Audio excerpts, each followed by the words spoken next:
All right guys, बहुत ही quick update जो है XRP आप लोगों ने देखा होगा काफ़ी ज़्यादा पंप कर रहा है एंड बहुत ही बड़ी न्यूज़ है ये क्रिप्टो के लिए, बहुत ही बड़ी न्यूज़ है इनफैक्ट जस्ट सारे ऑल्ट कॉइन्स के लिए, बिकॉज ये one of the oldest cases है क्रिप्टो में जो SEC के अगेंस्ट यहाँ पे चलता आ रहा है XRP को लेके। तो XRP सिक्योरिटी है या नहीं है, इस चीज़ को लेके काफ़ी टाइम से केस घिस रहा था और XRP बहुत सालों से जो है यहाँ पे स्लो पड़ा है and this was the reason कि यार XRP का केस चल रहा है SEC के साथ एंड वो ऐसा लग रहा है कि फाइनली अब कंक्लूजन पे आ चुका है एंड XRP जीत गया है। नाउ ऑफिशियल अनाउंसमेंट्स मुझे जो है US गवर्नमेंट या रादर US कोर्ट हाउस वाले जो डॉक्यूमेंट्स हैं मुझे डायरेक्टली गूगल पे नहीं मिल पाए, बट काफ़ी सारे लोगों ने यहाँ पे चीज़ें शेयर की हैं through that verdict. Now let's very quickly have a look कि लोग यहाँ पे क्या बोल रहे हैं, but I will still suggest कि आप देखें मार्केट में कहाँ ऑफिशियल अपडेट आपको जितना जल्दी देखने को मिल जाए, बिकॉज मुझे न्यूज़ वाले जो पोर्टल्स हैं वो तो अभी कवर ही नहीं कर पाए हैं, इतना नया न्यूज़ है तो बहुत ही क्विक अपडेट आपको मैं यहाँ पे देना चाहता था।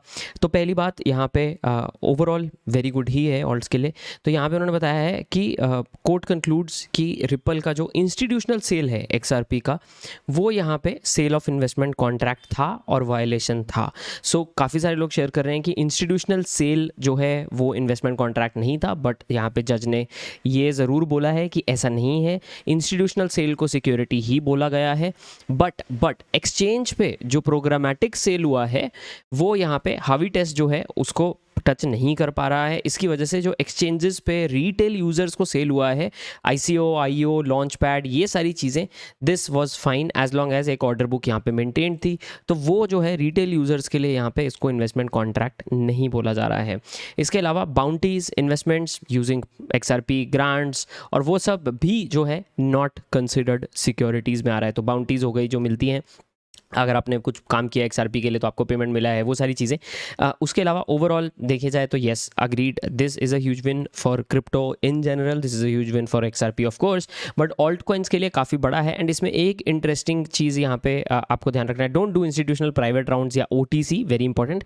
एक्सचेंज के द्वारा सेल करें और प्रोटोकॉल नेटिव यहाँ पे करें ऑफ कोर्स FU कैंसलर यहाँ पे लिखा है, बट यहाँ पे पॉइंट एक बहुत इंटरेस्टिंग ये निकल कर आया कि अगर ऐसा है तो अभी जो कॉइनबेस वाला जो केस चल रहा है, इथीरियम के बारे में यहाँ पे गैंसलर कुछ बोल रहा है, बिटकॉइन का स्पॉट ETF नहीं अप्रूव हो रहा है, अगर XRP ही वो चीज़ को मैच नहीं करता तो बिटकॉइन, इथीरियम तो 100% यहाँ पे नहीं हावी के अंदर इंक्लूड किए जाने चाहिए, राइट? हावी टेस्ट में फेल नहीं होने चाहिए। So I think that is going to be an interesting point. Now अब देखना चाहिए, अब पड़ेगा ये कि SEC के जो बाकी के चलते केसेस हैं, बाकी के जो चलते दावे हैं ऑल्ट कॉइन्स पे, वो कैसे यहाँ पे इवॉल्व होते हैं, बिकॉज दैट डेफिनेटली मीन्स कि शायद इथीरियम, बिटकॉइन भी यहाँ पे अब ETF तो अप्रूव होना ही चाहिए। एंड अगर ETF अप्रूव नहीं करता SEC तो रीज़न क्या देता है उस पर पूरे लोगों की अब नज़र रहेगी, बिकॉज ये सब के बाद बिना रीज़न के अब रैंडमली तो तुम डिसअप्रूव उसको नहीं कर सकते।